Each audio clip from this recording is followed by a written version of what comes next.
Hi, I'm going to share three sections today. The first is called Lee.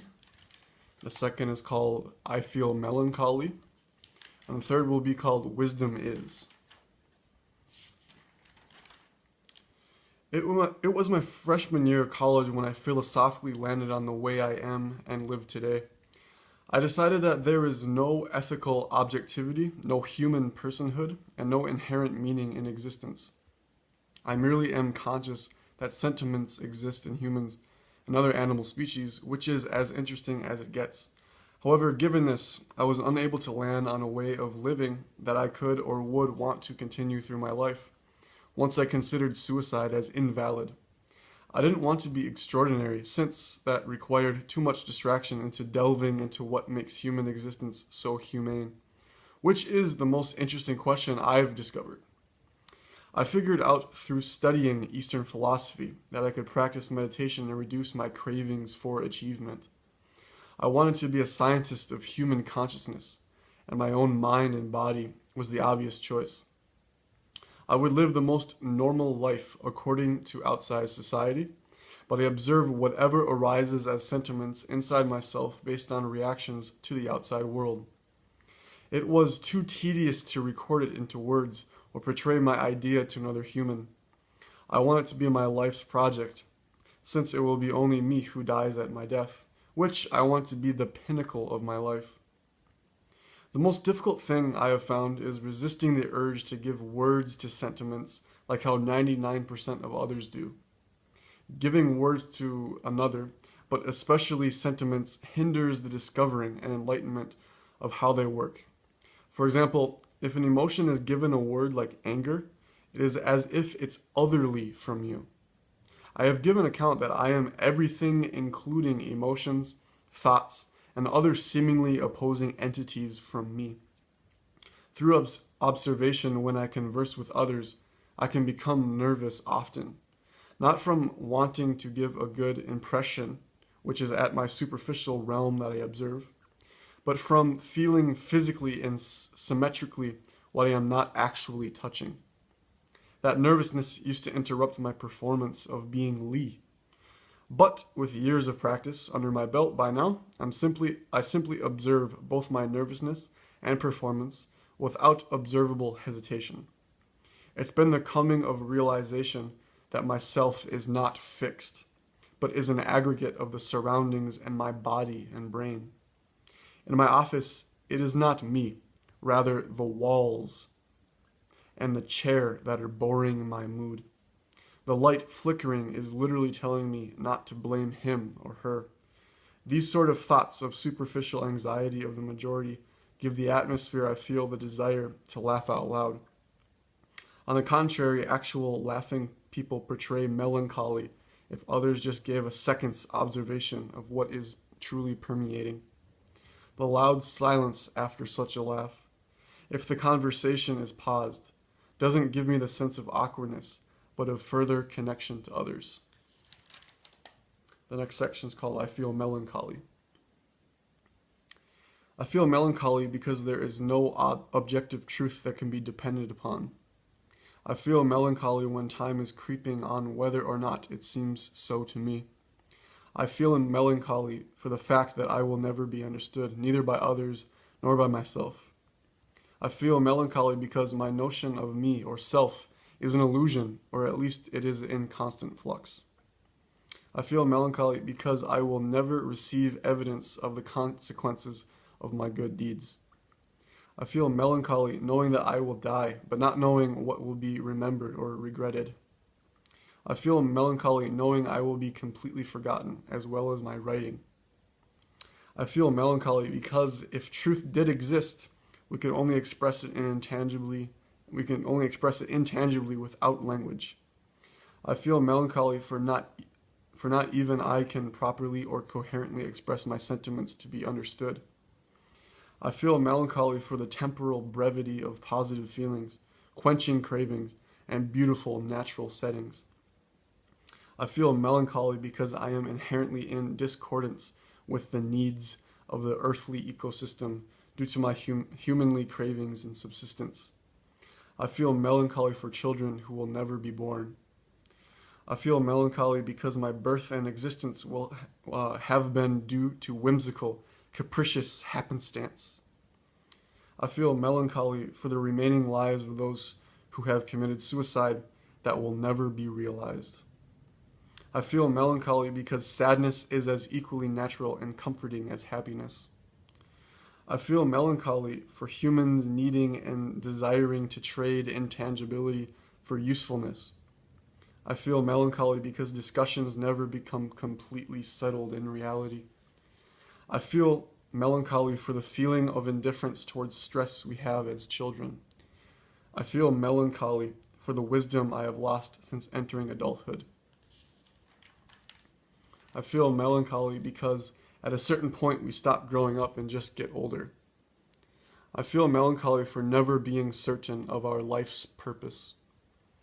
I feel melancholy for the lost cultures and civilizations of prehistory.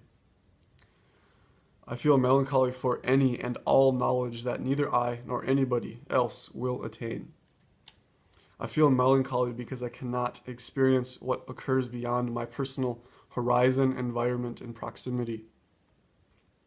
I feel melancholy when I don't feel like I'm useful to society or the community. I feel melancholy because a friendly, compassionate disposition is anything anyone can ever offer in life. I feel melancholy because enlightenment is not something that can be reached, but an unending process of searching. I feel melancholy for the lands and people I will never encounter.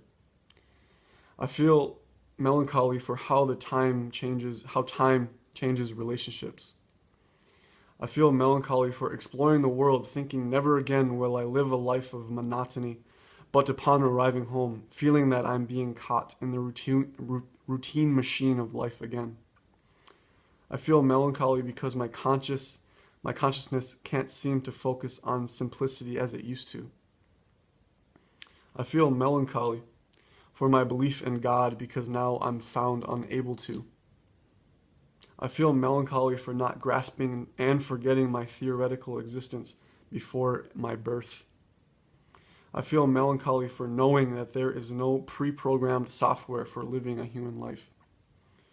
I feel melancholy because philosophical dialogue is genuinely not desired by most people. I feel melancholy for my former excitement towards a relatively fast way of living. Lastly, I have wisdom is.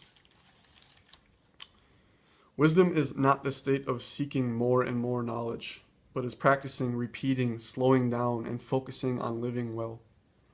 Wisdom is knowing that the verb do is out general of our control. Only be is under our complete control. And of course, what happens to us should not have anything to do with how we are. Wisdom is knowing that this person in front of you is never in reality how they appear to you. Your judgment can only be a partial one at most.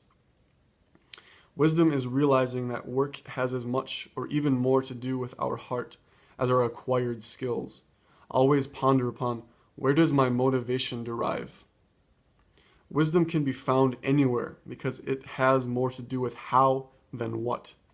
So it can and cannot be found in books, universities, nature, other people, difficult or great situations, and even life lessons.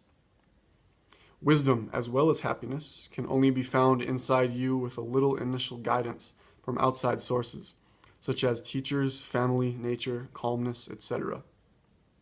Wisdom is focusing on beauty in life found through feeling as much as, or a bit more than, logical, rational thought. Wisdom is being patient with other people, outside circumstance, and the continuance of time and results. Wisdom is knowing how to avoid taking the thoughts of your ego, your inner monologue, too seriously by focusing on constant compassion towards all things and you as well.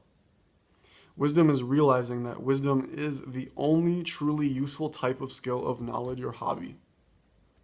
Wisdom should be used as a center point in procuring your relationships. Wisdom is knowing only how not to live and nothing else. Wisdom is listening to the desires of your soul and spirit before the cravings of your body. Wisdom is seeing and enjoying the random complexity in life and how there is no ultimate source of cause or guilt.